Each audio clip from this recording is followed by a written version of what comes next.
Thank you for joining us today on Pack 14 as we share information about Wicomico County and preparedness. We appreciate Pack 14 for this opportunity to share emergency preparedness information. And today we're going to talk about winter storms, winter storm preps. And I have a great guest with us here today, Bill Sterling, who's the Deputy Director of Field Operations here for the City of Salisbury. Bill, thanks for taking time out of your busy day to come join us. Sure, glad to be here, Dave. Yep. So, Bill, what we're just going to share with our viewers, snow plowing. We hope we don't have to do that, but let's just tell the viewers, when would the City of Salisbury start snow plowing? Like, how much snow would it take to get on the streets before you'd actually start your operations? Usually we'll start snow plowing at 1 inch, but it's not set in concrete because sometimes that inch we know within 2 hours will deteriorate to nothing. So we'll base it upon 1 inch, and then we'll base upon future forecasts to see where that inch is going to take us, if it's going to deteriorate on its own or if we need to help it. Yep, sure. And we want to point out a couple of safety things. So when your vehicles are out there doing snow plowing, of course we don't want them to follow the vehicles, right? That is correct. We like if they can stay back 100 feet. Yep, so that's good. Gives those operators room to work and safety. So does the city put anything out on the roads? Do they do any salt or sand, anything on the roads? We only pre-salt for slopes and bridges because, as most of you know out there, the bridges will freeze before. The city's in the process of pursuing using brine, which is a mixture of salt and water that works a little better on pre-application, but we're not at that point yet. Yep, good. Always looking for a better way to do things. Right, and more environmentally safe as well. Well, that's great. That's great. Everybody be glad to hear that. So there's snow emergency routes. We see those signs that say snow emergency route. What does that mean to the person in leaving their vehicle, or what does that mean to the public when they see a snow emergency route sign? It serves as two benefits, Dave.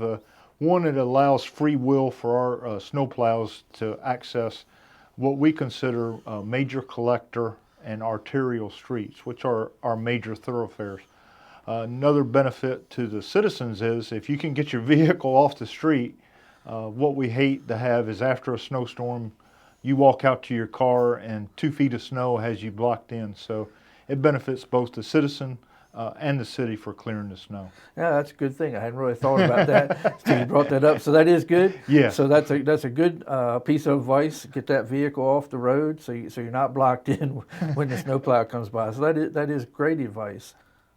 So Bill, we talked about the snow emergency routes. How would the public know that the snow emergency plan is in effect? How would the city let the residents know that they need to do something with their vehicles that are parked on those snow emergency routes? We have two sources we use now to get that out. One, we'll use a press release, which comes out prior to, and that gives some notification. And also, we do well with our webpage, so you can always access the City of Salisbury webpage, and we post that snow emergency situation in that instance as well. Okay. So that's two sources. That's great. So that's just for you members of the public. Pay attention again to that weather radio. Check out the City of Salisbury website and tune into your local media so you know when the city has enacted their snow emergency plan. So let's also explain to the city, to the residents, you don't plow every street because you have certain that state highway is going to plow. What we do, we have 7 snow routes within the city, which, as I mentioned earlier, are our collector and arterial streets. Once snow reaches 4 inches, then we're responsible for doing all the lane mileage within the city. So a citizen may look out and say, I got 2 inches of snow and they're not in front of my neighborhood. With our staff, we concentrate on the major streets first, and then once we reach that 4-inch mark, we try to do every street within the City of Salisbury. And we have approximately 130 lane miles, so it takes some time. It does. So, and then Route 13, so we'll remind everybody, Route 13, Route 50, those are going to be state highway. Even though they're in the city, the state highway plow is going to come by in those? Yes, that is correct. And unlike the city, the state will pre-application. So Sometimes if you see a storm event the day before or the evening before, you may see a state highway truck applying some type of pre-application to avoid that ice situation. Okay, that's great. And then we know in the city that we have some areas that are annexed and not annexed, so you work in conjunction with the county roads department to make sure that, like Beacon Park Drive, it's part city, part county. You guys have that all worked out ahead of time. Approximately 6 or 8 years ago, we reached an agreement where we measured approximately 30 lane miles and we exchanged that for 30 lane miles within the county. So if we have that on and off, in some situations we'll be plowing a county road and vice versa for the county. Yep, that's good. So it's all orchestrated. That's good, and you've got communication with all your workers, so that's good. So Bill, we talked about the streets, and you mentioned that you're going to do some sidewalks and stuff around the city parking areas and parks. Is there anything special you do at the city park or the dog parks that might be more environmental or friendly for the dogs' pads? Because we all hear about don't putting salt out in case you have animals. Yeah, in the last couple years, at a little extra cost to the city, we've started purchasing environmentally friendly calcium that doesn't create that problem where it affects the paws of the animals. So it costs us a little more on the front end, but we feel like we're serving the citizens on the back end.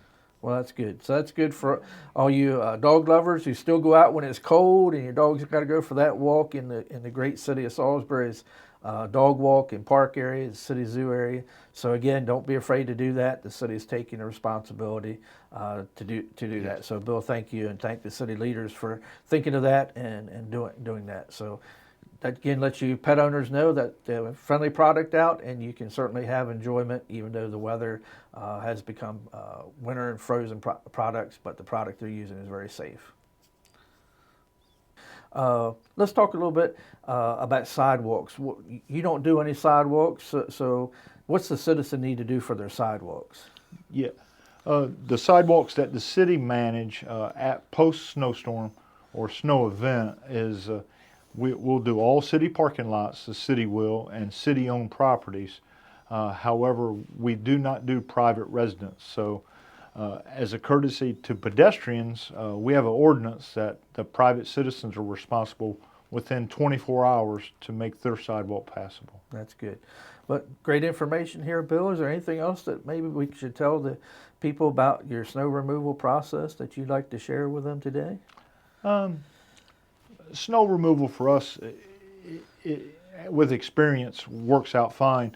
One of our difficulty situations is our black ice situations, and where we're on the mid-Atlantic, we end up with that, and we just base it on years of experience and some protocol. But black ice situations for us are actually more difficult and less predictable than what a snow situation is. So we also do salt for all major snow routes with black ice situations as well. That's great. Well, Bill, I certainly appreciate you taking time out of your busy schedule to come in with us today and share this with the public. I think that's some great information that they can take back and share with their friends and family, so we'll have a safer community during these snow and the black ice events. So again, I appreciate you coming in today. Thanks for having me in, Dave. So that's Bill Serling. He's our Deputy Director of Field Operations here with the City of Salisbury, with some great tips for those of you that live in the city limits. And a lot of those tips apply county-wide. So again, an important thing is it's teamwork. State Highway Administration, Wicomico County Public Works Roads Division, and our City of Salisbury Field Operations. Another thing we want to tell you is make sure that weather radio is working. You're tuning to your social media, your websites, National Weather Service. Have a way to receive those weather alerts so you know when winter storm is approaching and what precautions you need to take.